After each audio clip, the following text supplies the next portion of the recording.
হুগলির বলাগড়ের চরখয়রামারি এলাকায় অবৈধ গাঁজা চাষের বিরুদ্ধে অভিযান চালালো বলাগড় থানার পুলিশ। আজ বৃহস্পতিবার অভিযান শেষে বিকেল 5টা নাগাদ পুলিশ সূত্রে জানা যায়, বলাগড়ের চরখয়রামারি গ্রামের বাড়ির উঠোনে বেশ কিছু লোক অবৈধভাবে গাঁজা চাষ করছিল বলে অভিযোগ পেয়েছিল বলাগড় থানার পুলিশ।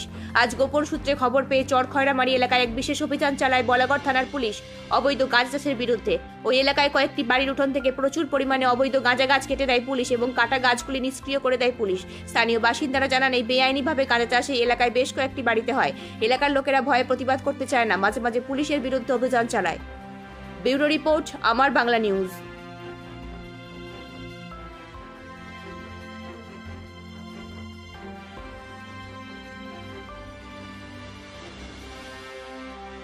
প্রতিবাদ আমাদের কথা শোনে না এখানকার যাদের, এবার আমরা ভয়ও পাই যে এটা নিয়ে ঝামেলা হবে।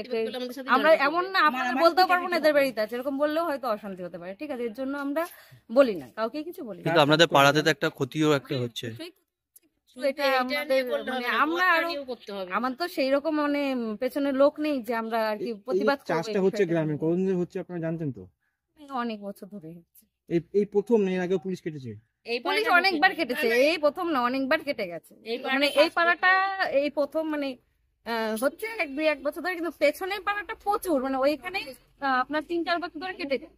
সমাজ যে নষ্ট হচ্ছে, আপনার তো এখানে ছেলে মেয়ে বড় হচ্ছে, সেক্ষেত্রে আপনারা কেন প্রতিবাদ করছেন না? প্রতিবাদ বলা হয়, এবার তারা শোনে না। এবার কিছু বলতে গেলে ঝামেলা ঝগড়া হয়, সেই অশান্তির ভয়ে আমরা কিছু বলি না। আপনার নাম? আমার নাম লক্ষ্মী চৌধুরী। কি চাষ হচ্ছে এখানে? গাঁজা চাষ হচ্ছে। কতদিন ধরে চাষ হচ্ছে এখানে? অনেকদিন হচ্ছে, বছরই হয়। মানে আপনারা বলেন যে আমরা বললে আমাকে যদি পিঠায়, আমাদের ছেলে পেলে ছোট আর থাকি মাঠের ভিতরে, রাস্তায় যদি আমার দূরকে বানায় তাহলে আমি কি করব? হ্যাঁ, যা সত্যি তাই। এটা কি বিক্রি হয় গাঁজা? এটা বিক্রি হয়, টাকা হয়। বেকার মেয়ে ছেলে আছে, তারা এগুলো লাগায় বেটারা, যে তোমরা বাড়ি বিয়ে কি করবে, এগুলো চাষ করো, টাকা হবে। এগুলো তো বীজ কি আলাদা করে কিনে নিয়ে আসে? বীজ এই যে থাকবে না, থাকলে পরে দানা হয়ে যেত, ওইগুলো আবার রাইখে আবার ওই দিনে বসায়। এখানে কি প্রতিটা ঘরে ঘরে লাগিয়েছে? এখানে প্রতিটা ঘরে পিছনে পড়ে গেলে আপনারা আজকে কাইতেও পারবে না তোমরা, যা গাছা গাছ আছে। মানে প্রায় অনেক ঘরে ওই ওদিকে এটা হিন্দি আছে, তারপরে সামনে আগে আরো আছে, আর ওই হিন্দি আবার ওদিকে ব্যাক করলে দেখবা সারা বাড়ি গাছা গাছ। মানে এটা তো পুরোটাই তো অবৈধ গাঁজা চাষ বা গাঁজা খাওয়াও তো এগুলো খাওয়া ভালো না তো। এই গাঁজা, তারপরে গ্রাম মদও বিক্রি হয়, পুলিশ তো গ্রেপ্তারও করে। মদটা যদি বন্ধ করতে পারো, খাসে একটা ছেলে মদ বেচে দুনিয়ার এই পোলাপান খাইয়া মানে একদম হয়ে যায়, পাগল হয়ে যায়। মদ খাবো কি, মদের থিয়ার আছে কি, এইগুলা কয় মানে নেশার চোটে।